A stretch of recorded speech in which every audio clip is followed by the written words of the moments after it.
Hi everyone. In today's lesson we are looking at Chapter 5, Section 5, Inequalities in one triangle. Our objective is to use the triangle measurements to decide which side is longest or which angle is largest, and to use the triangle inequality theorem. Our standards are G-Code 10. We start off with Theorem 5.10. If one side of a triangle is longer than another side, then the angle opposite the longer side is larger than the angle opposite the shortest side. So the measure of angle A is greater than the measure of angle C. And basically what this means is, notice that I've got two side lengths on this triangle over here. I have this side length, which is 3, and this side length, which is 5. The larger angle is opposite 5 because 5 is greater than 3. And the smaller angle is opposite from the shorter side, which is 3. That's why we can say that the measure of angle A is greater than the measure of angle C. Theorem 5.11. If one angle of a triangle is larger than another angle, then the side opposite the larger angle is longer than the side opposite the smaller angle. In our diagram over here, we've got EF is greater than DF. So our largest angle over here is 60. That means that the side opposite our largest angle is going to be our longest length, and our side opposite our shortest angle is going to be our shorter length. Example number 1, writing measurements in order from least to greatest. So we are asked to write the measurements of a triangle in order from least to greatest. In our first example, we have all of the angle values. So let's go ahead and write the angle values from least to greatest. Smallest angle is angle Z, that's 35 degrees. After that, we've got angle 40, which is angle X, and then we have the measure of angle Y, which is 105 degrees. Now we can correspond the angles with the sides. So remember, 35 is our shortest angle, which means that our shortest side is across from it. That's XY. After that is 40. Across from angle 40 is YZ. And finally, across from angle 105 is XZ. We can do the same thing in reverse. We start off by finding our shortest side over here. Shortest side is 5, which is BC. After that is 6, which is AB. And then finally, AC. And we'll match the angles with that. So across from 5 is angle A. After that, across from 6 is angle C. And then finally, we got angle B. Theorem 5.12, exterior angle inequality, says that the measure of an exterior angle of a triangle is greater than the measure of either of the two non-adjacent interior angles. That means that the measure of angle 1 has to be greater than the measure of angle A, and it also has to be greater than the measure of angle B. Example number 2, using Theorem 5.10. We have state flags. The state flag of Ohio is shown on the right. In the flag, line segment MN is congruent to line segment PN. So MN and PN have the same measure. I'm just going to put that tick mark right there. And MP is less than MN. What can you conclude about the angle measures of triangle M and P? So it looks like it's this area over here that we're looking at, this triangle that has the stars in it. Because we know that the line segment MN is congruent to line segment PN, triangle MNP is an isosceles triangle.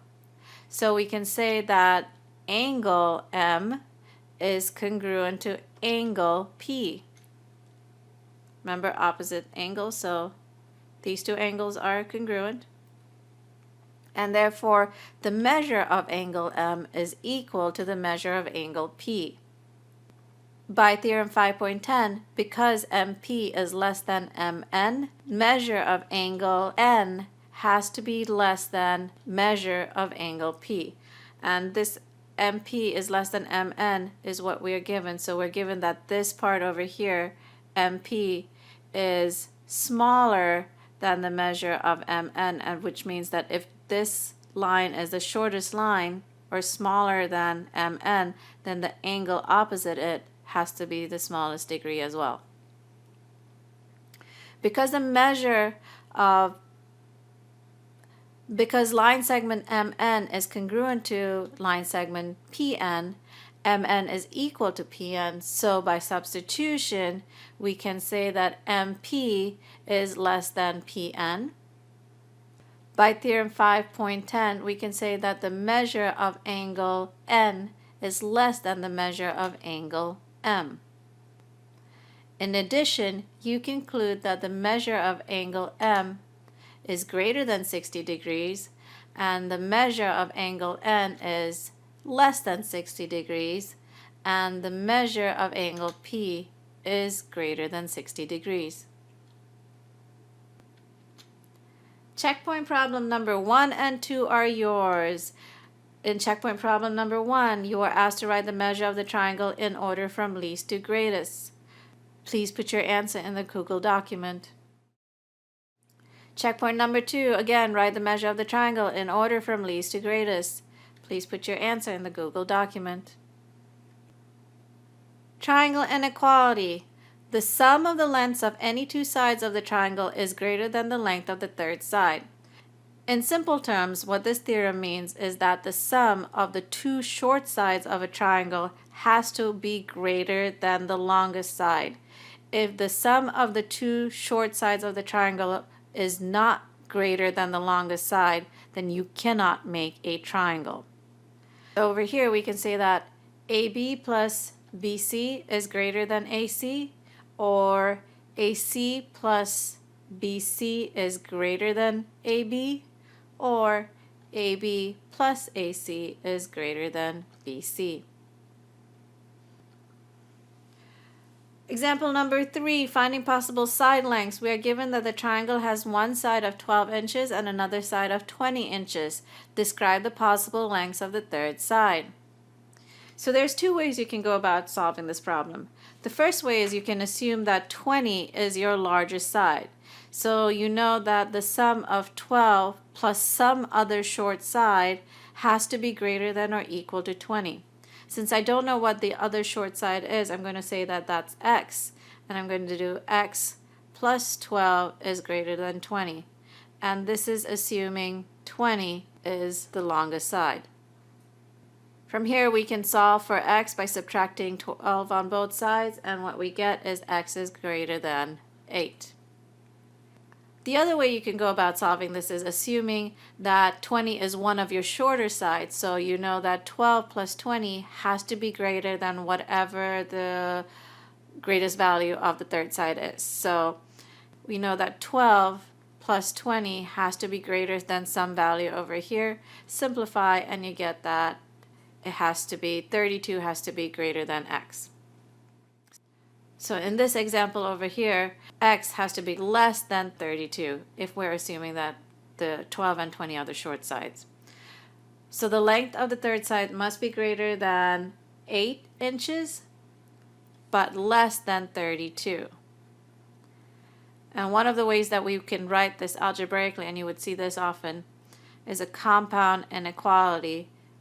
And so we could say x is greater than 8 and less than 32.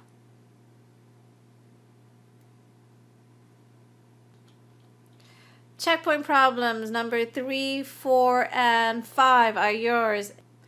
In these checkpoint problems, you need to decide if it is possible to construct a triangle having the given side lengths. If not possible, please explain. So number 3, you have sides of 13, 25, and 14. And number 4, you have sides of 9, 17, and 8. And then number 5 says a triangle has one side of 8 millimeters and another side of 11 millimeters. Describe the possible lengths of the third side. This one is very similar to example 3. Please don't forget to put your answers in the Google document. That's it from me. I'll see you all later.